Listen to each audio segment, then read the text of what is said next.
অসহায়দের মিলনস্থান সেবার আলো সুখের নীর। গত 5 বছরে খুলনার এই ঠিকানায় এসেছেন অন্তত 100 জন। কেউ আবার ফিরে পেয়েছেন পরিবার।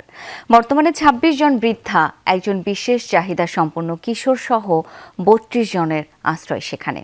তাদের দেখাশোনা করেন মহৎ হৃদয়ের একদল স্বেচ্ছাসেবক। তাদের স্বপ্ন একখণ্ড নিজস্ব জমিতে অসহায় মানুষগুলোর শান্তির আশ্রয় গড়ে তোলা। RFL gas stove hassle free auto ignition নিশ্চিত করে ঝামেলাহীন রান্না। আরএফএল গ্যাস স্টোভ নিরাপদ ও ঝামেলাহীন।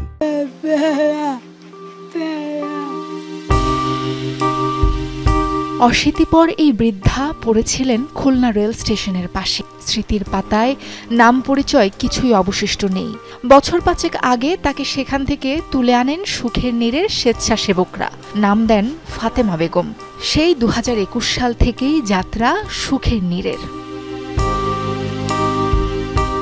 যে হাতগুলো একসময় ছোট্ট সন্তানদের হাঁটতে শিখিয়েছে, হয়তো ঘর, সংসার, পরিবার পরিজন সবই ছিল। জীবন সায়ান্নে আজ তারা বেঁচে থাকার অবলম্বন হাতড়ে বেড়াচ্ছেন। ছদ্মনামী টুটু বেগম। দিঘলিয়ার রাস্তা থেকে আনা হয়েছিল তাকে। উঠে বসার সামর্থ্য আর অবশিষ্ট নেই। পরম বন্ধুত্বে হাতে হাত রেখে পাশেই বসে আছেন সিরাতুন।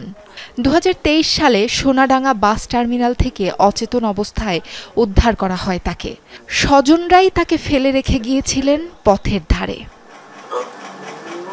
বিশেষ চাহিদা সম্পন্ন কিশোর নাইম।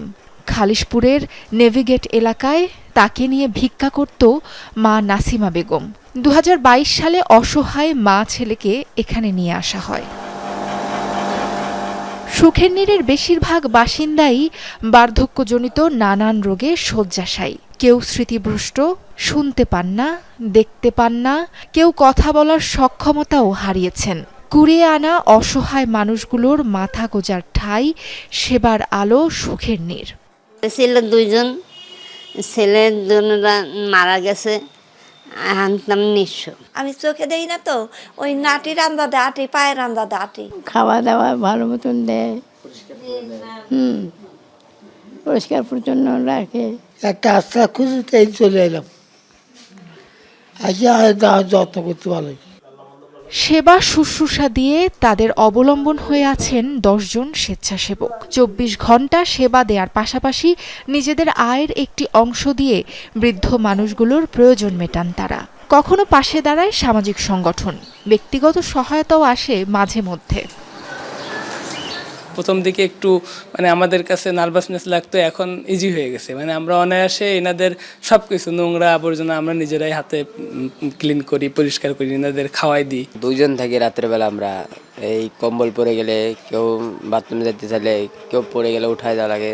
অনেক মা বাবার সেবা করার সুযোগ হয়েছে, যারা আসলে রাস্তায় পড়ে থাকেন। শুধুমাত্র তাদের, যারা মানসিক ভারসাম্যহীন, যারা সুস্থ না বা পরিবার থেকে দিয়ে দেওয়ার কোনো সুযোগ নাই বা অর্থের বিনিময়ে কাউকে রাখি না। ভবিষ্যতের স্বপ্ন হলো একটা নিজস্ব জমির উপরে যদি সেখানে একটু ঘর তুলে, যদি আরও অসংখ্য মা বাবা রাস্তায় পড়ে আছে, প্রতিদিন অসংখ্য ফোন আসে। এ পর্যন্ত উদ্ধার হওয়া শতাধিক অসহায় মানুষের মধ্যে 3 জন মারা গেছেন। 32 জন থাকছেন একই ছাদের নিচে। কেউ কেউ পেয়েছেন পরিবারের খোঁজ। বর্তমানে খুলনা নগরীর নিরালায় 12 নম্বর সড়কে একটি ভাড়া বাড়িতে চলছে সেবার আলো বাংলাদেশ পরিচালিত সেবার আলো সুখের নীরের কার্যক্রম। সাবরিনা লিজা, যমুনা নিউজ।